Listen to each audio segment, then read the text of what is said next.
Hello everyone and welcome back to our backyard garden.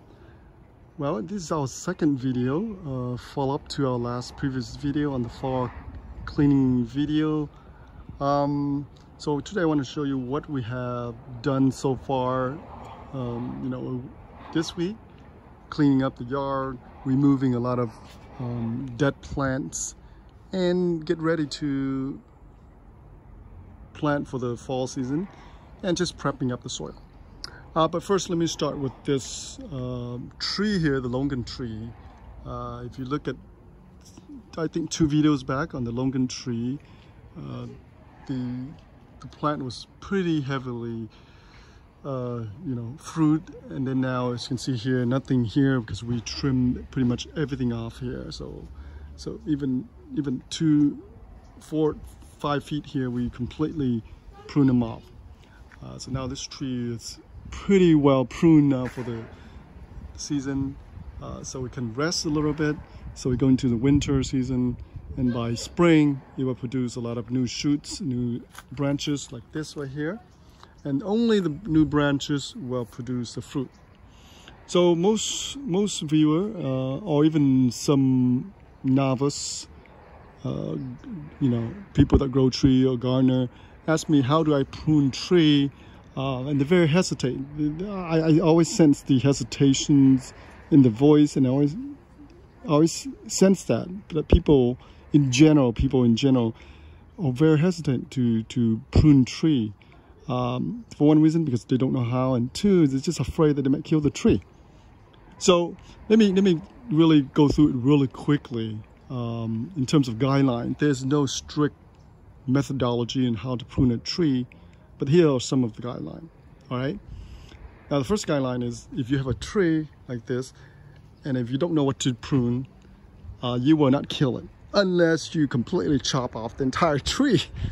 So if a tree has 1 or 2, 3, 4 main branches, trunk comes up, and if you still have those 3 or 4 branches comes up like this, and everything else you chop off, that tree will be just fine, and it will continue to put out new size shoots. Simple as that. As long as you don't chop off the entire trees. Even sometimes you do, if you chop up the entire tree, the whole main branch, it will still grow back.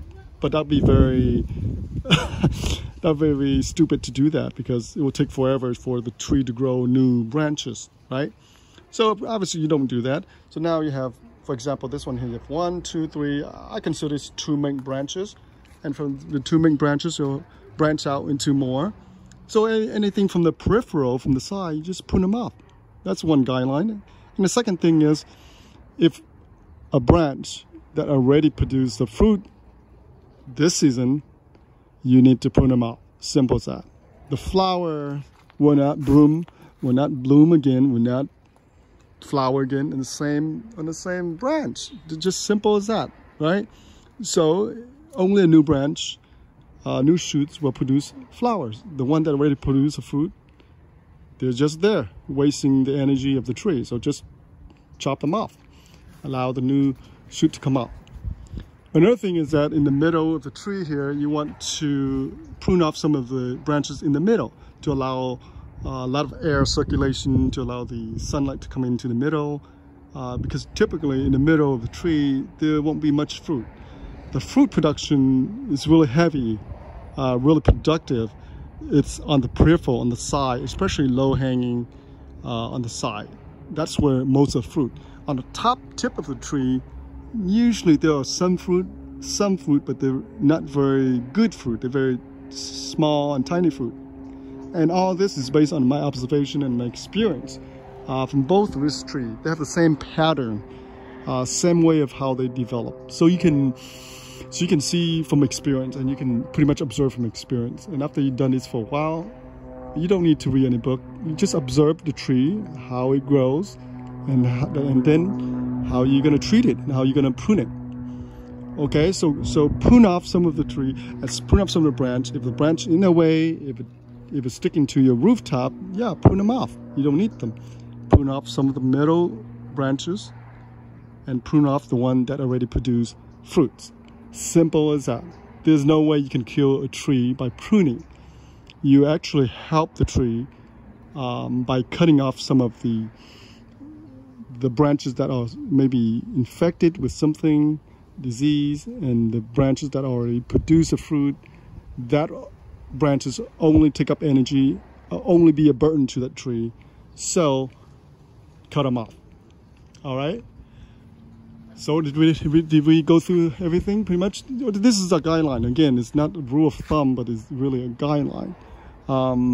So that's, if you have any questions, please just drop me a comment or just text me, whatever. All right. So that's our longan tree. Hopefully, we're looking forward for next season and see how it, how the tree grow. And on top of there, you can see that little branch right there on top there. We couldn't get to it. We want to prune it, but we can't get to it. And I can tell you on top, tiny little top right there, that's where the fruits are forming. And that's where we need to cut them off. But we can't get to it. And that's okay. And that's okay. And here, there's a tiny little branch right there. You can see that. We need to cut them off because they already produced the fruit. All right, so let's go to the backyard. All right, let's go here. So here you can see, voila. So last week, my twins and my two sons and I were here. They were here to help me clean up all the plants. We also pruned all the chili off. And here is the herbs, the perilla, and the bitter melon. The bitter melons were here, and the opal or calabash gourd, if you like, melon, were all over here covering everything else. So finally, we get rid of them. We get rid of the bitter melon. The season is really over for them. They will still grow, but they're not going to be producing much fruit because it's really late in the season. We're in the fall. Bitter melons are summer fruit, summer vegetable. All right, so we cut them off. We take them all off, and here it's where the spot where the calabash melon grow is spread out almost 12 feet this way to the left. And you go about 15 feet to the right and continue to grow a lot around the corner. And I left this here just to show you guys how enormous, how big the roots are. So the plant was here and I pulled them up, and you can see this is actually buried into the ground. I just pull them up to show you. So I think the roots probably grow, 6 feet that way and maybe even 8 feet that way. And of course the roots would be more fibrous. It will spread out like hair-like, not big like this. And that's how they pick up a lot of moisture and nutrients. And these roots here are very moist and very soft because they contain a lot of moisture or water. So it's nice to just chop this off and then just really chop them up in small pieces and allow them to compost into the soil. Okay, I wouldn't throw this away unless it's disease prone, unless it has a disease or something, but I would chop off the fibrous one and compost them. And the rest of this, I would just chop them off and bury them underneath the ground to allow the nutrient to recycle back into the soil. All right, so I just want to show you this, that's all. And here, of course, here there were lettuces, millibar spinach, and all kinds of stuff here. I finally removed all of them, and some of the millibar spinach already went to seed. So hopefully the next season they'll pop up somewhere. I don't know. That's one of a funny thing or spontaneous thing I like to do, is just see where the plants grow, where the plants actually pops up in my garden. It's, the seeds are there somewhere. I bet you that there are bitter melon seeds here too, and when the temperature is right, the next season, the moisture level is right, they will pop up unexpectedly somewhere.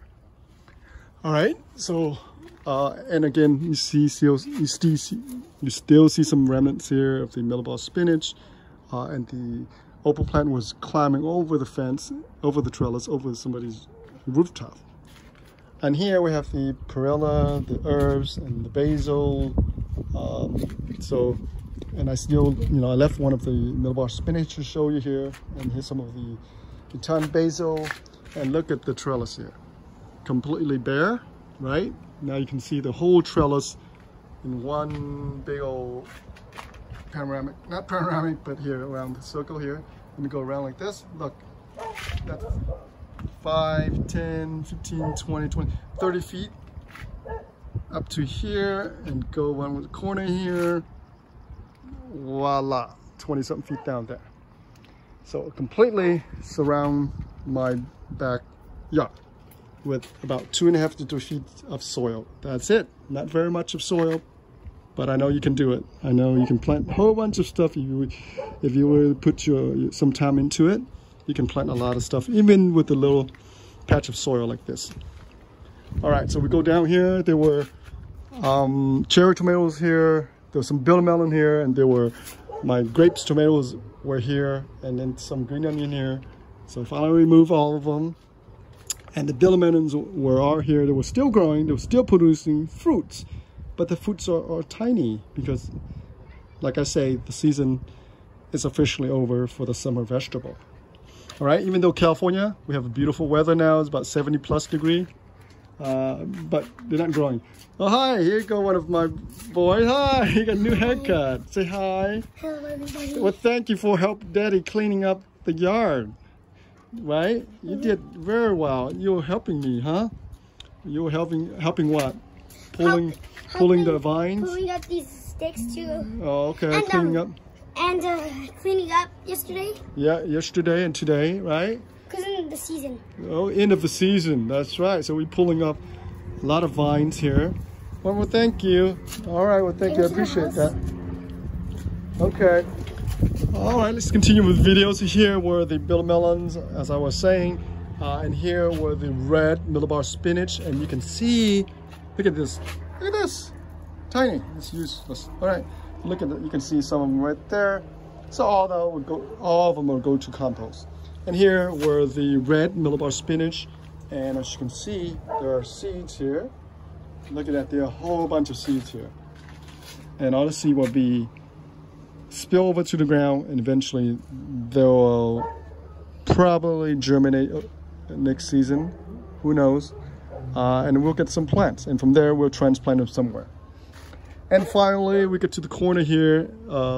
This is the passion fruits vine. I cut them off quite heavily, but it's still growing. And then in the last video, I mentioned that I was gonna completely remove it because it grows so heavily that it actually harbor a lot of mice and rodents and other critters. So the neighbor is kind of like, you know, you have termination plants. Your plants are growing over to my side, something like that. But anyway, this passion fruit produced a lot of fruit. And I still could not decide. I'm still undecided whether I should remove the entire plant. I put so much effort, so much time into this, making almost 30 feet of trellis space right there for them to climb. But you know, I just feel like it's sad to remove the plant while it's still in its prime. So this plant's been here about 3 years. I planted here since 2016, and it has grown. Literally, the trunk is almost like a tree. Look at that. You know, if you look at my video, it's tiny like that, right? Like a pencil, then like a broomstick. Now it's literally like a tree. Look at this. Wow, it's amazing. Now I wish I had more space. I wish I had more sunlight. I wish it was in the front yard, facing the south. Facing south, so it has a lot of sunlight, and it will grow beautifully.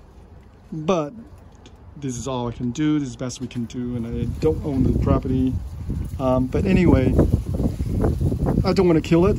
I don't want to remove it. So what do you guys think? I don't know what you guys think. It's still growing. It's still producing, as you can see here. See that? On top is still very green. Only this section here is all brown because I pruned them off a little bit. So tell me what you think. All right? Still undecided. I don't know, should I completely remove it? All right, it's very sad. I don't want to kill any trees that are still doing so well. Look at this, still growing, still putting out. Look at that, still making flowers in the fall. Look at that, how crazy this plant is. You can't kill it, pretty much. No matter how much you prune it, you can't kill it unless you really chop off the entire plant, right? So that's my take on this. So tell me what you think. So please post a comment. Now, in terms of soil, it's very dry here. It's very malnutrition, right? They were saying. So I need to add a lot of organic material. I allow a lot of leaves here to be recycled back into the soil. And I will remove some of the top layer of soil because it's really sandy. It's not really soil at all. It's just sand. And I'll probably remove several inches and then add some of the organic soil back into the soil to give it a big boost for the next season. And also one other thing I will continue to do is bury a lot of kitchen scrap, right?